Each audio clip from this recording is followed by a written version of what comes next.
भाग 3 रोशनी का रहस्य। दरवाजा पूरी तरह खुला तो रोशनी की चमक धीरे धीरे कम होने लगी और वे एक नई जगह में पहुंचे। यह जगह किसी सपने जैसी थी। चारों ओर नीली सी चमक थी, पारदर्शी जमीन थी और आसमान के रंग लगातार बदल रहे थे। एक पल के लिए सब चुप हो गए। बुलबुल ने धीरे से कहा, "ये जगह तो जैसे समय से परे है।"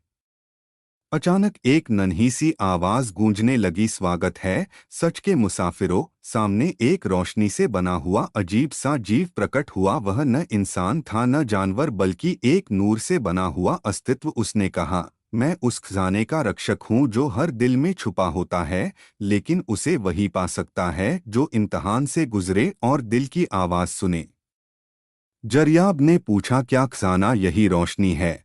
रक्षक मुस्कुराया, "खजाना वो ज्ञान है जो तुम्हें इस सफर में मिला है। सच्चाई, करुणा, दोस्ती और त्याग, ये वो रत्न हैं जिनकी चमक कभी फीकी नहीं पड़ती।" अचानक हवा में तस्वीरें उभरने लगीं। वे लम्हे जब आलिया ने अपनी चादर फाड़कर पट्टी बांधी, जब जरियाब ने सबका मार्गदर्शन किया, जब टप्पू ने हंसी से सबका मन बहलाया और जब बुलबुल ने उन्हें रास्ता दिखाया।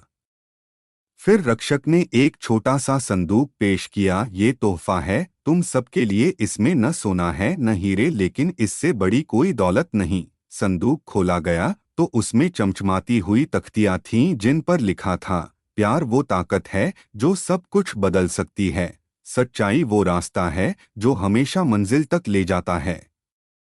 दोस्ती वो खजाना है जो कभी खत्म नहीं होता।" फिर अचानक जमीन दोबारा हिलने लगी और एक नरम सी रोशनी के साथ वे सब दोबारा उसी पेड़ के नीचे पहुंच गए जहां से जादुई दरवाजा खुला था। लेकिन अब जंगल की खामोशी की जगह हंसी, गीत और रोशनी ने ले ली थी। पेड़ों की पत्तियों पर चमकते हुए शब्द लिखे थे, "जिन्होंने दिल से सफर किया वे हमेशा खजाने के वारिस रहेंगे।"